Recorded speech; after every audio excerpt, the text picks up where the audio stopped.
الحمدللہ وحدہ والصلاة والسلام علی من لا نبی بعدہ اما بعد فاعوذ باللہ من الشیطان الرجیم بسم اللہ الرحمن الرحیم وَإِنَّ لُوطًا لَمِنَ الْمُرْسَلِينَ إِذْ نَجَّيْنَاهُ وَأَهْلَهُ أَجْمَعِينَ إِلَّا عَجُوزًا فِي الْغَابِرِينَ ثُمَّ دَمَّرْنَا الْآخَرِينَ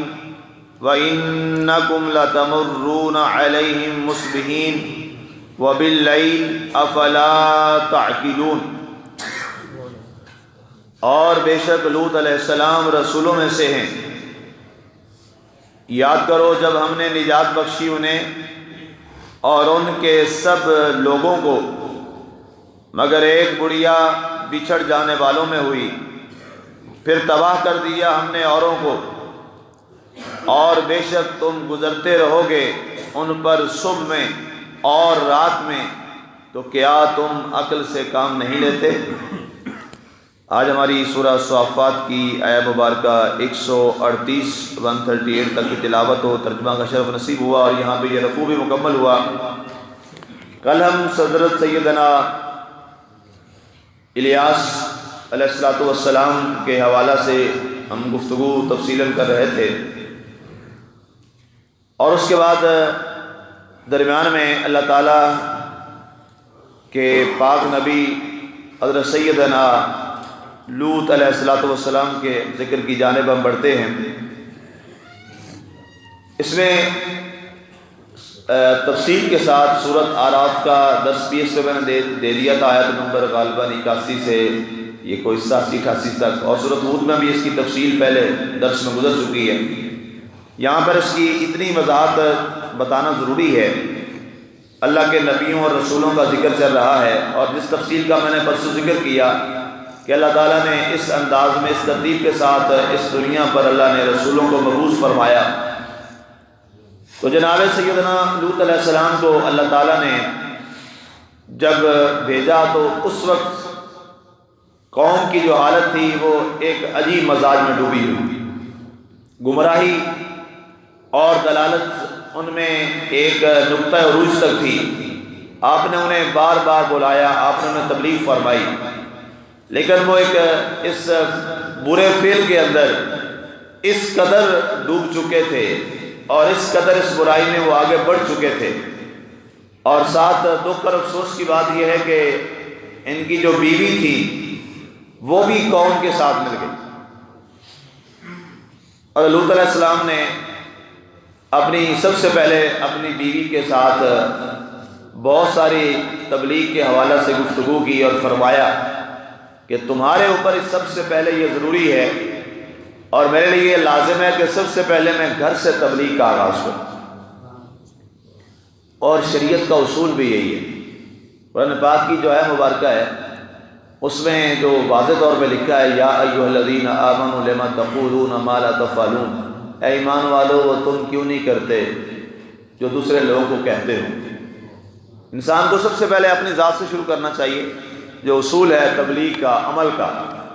اس کے بعد اسے گھر والوں کے حوالہ سے قرآن کی آیہ مبارکہ میں پڑھ رہا تھا وَأْمُرْ أَهْلَكَ بِالصَّلَاةِ وَاصْطَبِرْ عَلَيْهَا، اور اپنے گھر والوں کو بھی نماز کا حکم کرو اور خود بھی اس پہ قائم رہو۔ اب پہلے گھر والوں سے اللہ نے قرآن میں آغاز فرمایا وَأْمُرْ أَهْلَكَ بِالصَّلَاةِ، یہ نہ ہو کہ جناب آپ خود تو نماز پڑھیں اور گھر والوں کو آپ کہیں بھی نہ۔ اسلام نے آپ کو پابند بنایا ہے، گھر کا جو سربراہ بنایا ہے، صرف اس معاملات میں نہیں کہ دنیا کے معاملات میں آپ گھر کے سربراہ ہیں اور ویسے نہیں ہیں۔ جو گھر کا سربراہ ہے اللہ نے اس کو دین کے لحاظ سے بھی پورا سربراہ بنایا، اور اس کی یہ ذمہ داری ہے کہ وہ اپنے گھر میں سب کو تبلیغ کرے۔ ہمارے بزرگ اور ہمارے اساتذہ کرام، ہمارے اسلاف باقاعدہ یہ ہمیں تربیت دیتے اور ہمیں یہ ٹریننگ دیتے تھے کہ جب آپ نے مسجد میں جانا ہے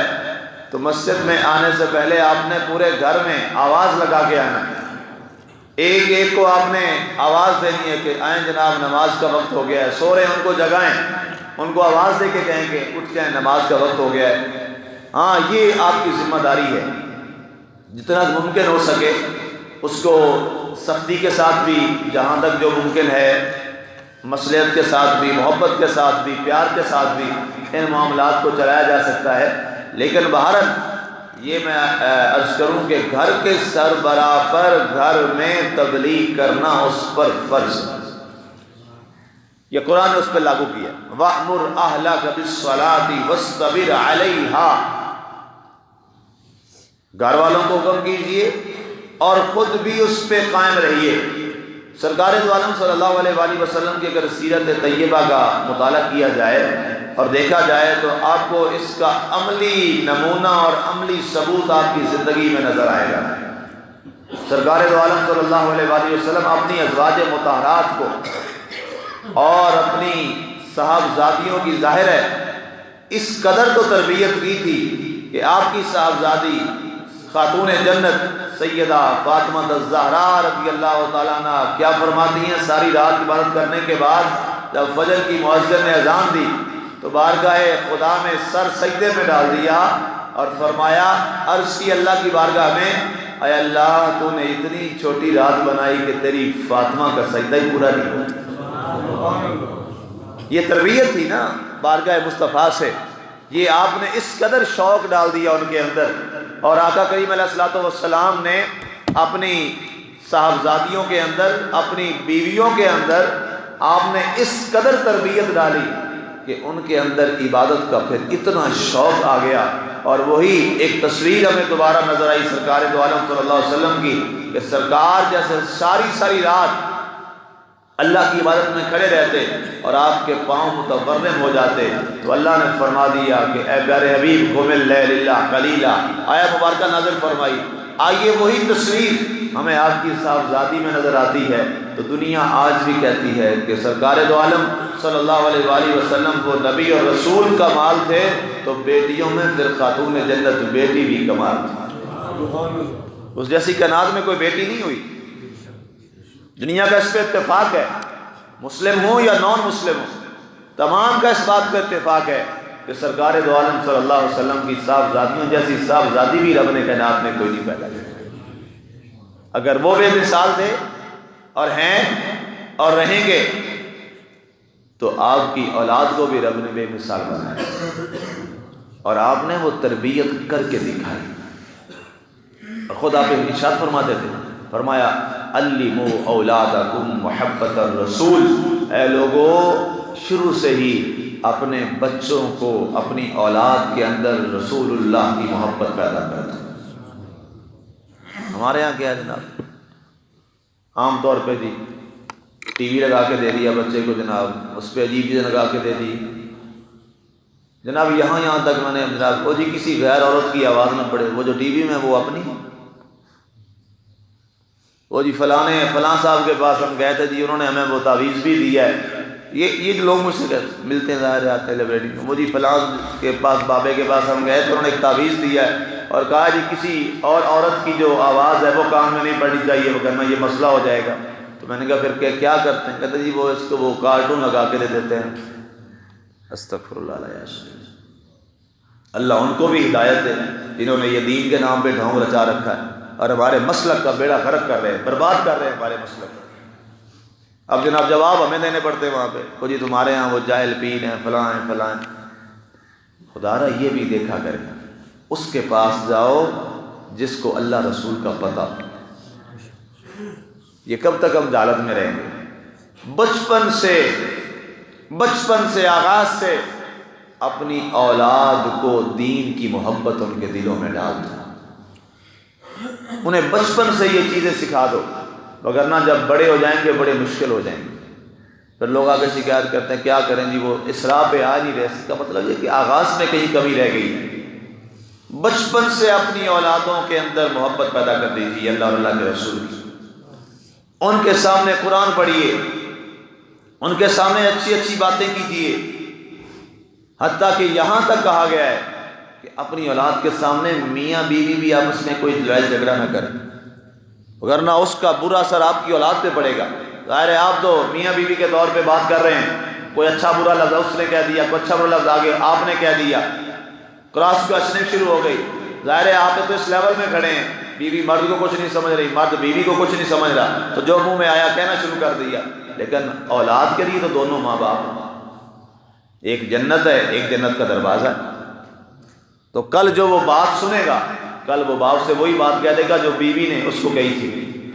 اور وہ ماں کو وہی جملہ کہہ دے گا جو اس نے باپ سے سنا تھا اپنی ماں کے لیے۔ یہ تربیت بڑی ضروری ہے۔ اولاد کا شوق ہے تو تربیت کا شوق اس سے ڈبل ہونا چاہیے، اس سے دگنا ہونا چاہیے۔ اگر وہ تربیت نہ ہوئی تو پھر حال دیکھیے گا جو آج ہماری قوم کا حال ہو رہا ہے۔ آج ہمارے بچے غیر تربیت یافتہ، احترام بڑے چھوٹے کا احترام ان میں ختم ہو گیا، دین سے دور ہو گئے، اور ایک پھر اوپر سے ہمارے اوپر مغربی الغار اس قدر ہے، اب تو باہر جانے کی ضرورت بھی نہیں ہے، کمرے میں بیٹھ کے دنیا کی ہر برائی وہاں پہ کمرے کے اندر۔ اب تو ہمارے اوپر اور زیادہ ذمہ داری ہو گئی ہے۔ میں یہ نہیں کہتا کہ جناب انہیں بالکل آتی سے محروم کر دیں، لیکن اپنی اولاد کو نوالا سونے کا کھلائیں، لیکن اس کی طرف دیکھیں تو شیر والی آنکھ کی طرف، تاکہ اس کو پتہ ہو کہ مجھے جو کھلاتا ہے میں نے اس کی بات بھی سننی، میں نے اس کی بات پہ عمل بھی کرنا ہے۔ تو بات میں عرض کر رہا تھا، ایک میں حدیث پاک میں نے پڑھی، یہی وہ صاحبزادی، یہی وہ بیٹی جسے اللہ نے خاتون جنت کا ایک بڑا اعزاز عطا فرمایا، جنتی خواتین کی سردار ہیں سیدہ فاطمہ الزہرا سلام اللہ علیہا۔ سرکار پاس بٹھا کے تربیت پتہ ہے کیا فرما رہے ہیں، آپ حیران ہو جائیں گے۔ سرکار دو عالم صلی اللہ علیہ وسلم نے ارشاد فرمایا، اے فاطمہ یہ مت سمجھنا کہ تو محمد کی بیٹی ہے، تیرا عمل تیرے کام آئے گا۔ اللہ، اس کے بعد اب کوئی بات رہ نہیں جاتی۔ اے فاطمہ یہ مت سمجھنا کہ تو محمد کی بیٹی ہے،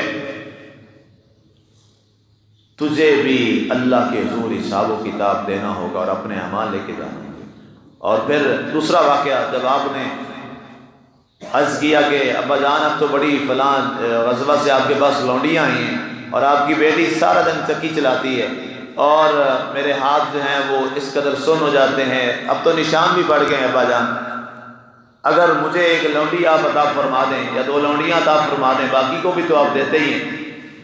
تو میرے لیے آسانی ہو جائے گی، میں اللہ کے عبادات میں ذرا کچھ اور اضافہ کر لوں گی۔ اب چکی بھی خود چلانی پڑتی ہے، کام بھی خود کرنا پڑتا ہے، گھر کی صفائی بھی خود کرنا پڑتی ہے، سارے کام ہیں، اور آپ کی اکیلی بیٹی ہے، تو سارے کام جو ہیں وہ کرتے کرتے جو میرے عبادات نوافل ہیں، فرائض میں تو کبھی انہوں نے کمی چھوڑی نہیں ہے، نہ چھوڑ سکتی تھی، جو نوافل میں پڑھتی ہوں، زیادہ ذکر اللہ کا کرتی ہوں، اس میں مجھے تھوڑی سی تکلیف ہوتی ہے تو وہ ذرا کم ہو جائے گی۔ آپ نے فرمایا، اے بیٹی کیا تجھے اس سے بڑھ کر اور انعام نہ عطا کر دوں؟